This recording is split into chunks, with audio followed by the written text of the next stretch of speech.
Brilliance Audio presents No Place Too Far by Bratt, performed by Megan Tusing. "Is that a search and rescue dog?" the old man asked, his eyes on Woodrow. He'd been staring at them for a good 10 minutes before he finally spit out what he wanted to say. Maggie wondered if the man realized that the clothes he'd picked that morning matched the black, brown, and white coat of the basset hound at his feet. If dogs tended to look like their owners, this was a prime example. "No, he's not," Maggie answered. "Why? Do I look lost? This is the veterinarian's office, isn't it?" The old man seemed not to notice her sarcasm. "Yes, it sure is. I only ask because, well, he's wearing one of them vests. Did you buy it off Amazon like my niece did? She's got a little chihuahua she can't go nowheres without. Carries it all over town. Even takes the little shit-eater into the grocery store." Maggie didn't take the bait, but he wasn't done with his investigation. "What about yours? You take him into stores and to eat with you?" Woodrow looked up, his soulful brown eyes locked on Maggie's, instantly calming her. He had that way about him.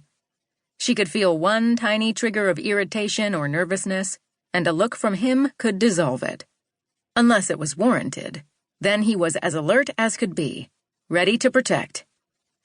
"Mine is a real service dog, trained by a real trainer to employ techniques that can aid with a real disability," she said politely, but firmly, in a voice that didn't invite further questions. Inside, she prayed he wouldn't ask what Woodrow was trained for. Not that she'd tell him if he did. It was nobody's business that because of her experience with a relentless stalker, who was thankfully now behind bars, her fear had developed into sometimes crippling anxiety attacks. Woodrow was unique. Not only was he there to keep her composed, but he was protective and would never allow harm to come to her on his watch. If he sensed her anxiety rising, he'd nudge her, then move on to barking if she still didn't employ her learned coping mechanisms to calm herself down.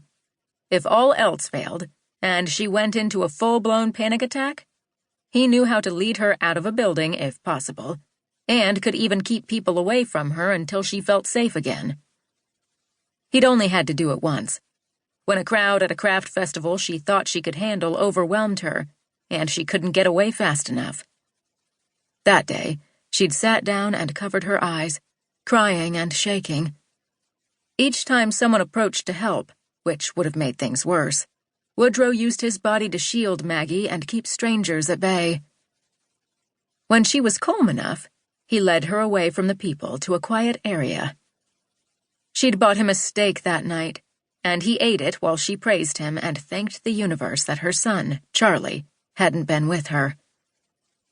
Thankfully, this man wasn't going to continue his fact-finding quest, though he did keep his gaze on her in an intense way that verged on being uncomfortable. "They saying that tropical storm might be heading this way and turn into a hurricane," he said, finally finding something else to talk about. "Oh, I hope not." She didn't mention that from what she'd seen on the news, the storm was in the Atlantic, not the Pacific. She fidgeted in her seat, turning her body the other way, hoping he took the hint. She could feel the sweat pooling in her armpits and wished she'd worn a different color shirt.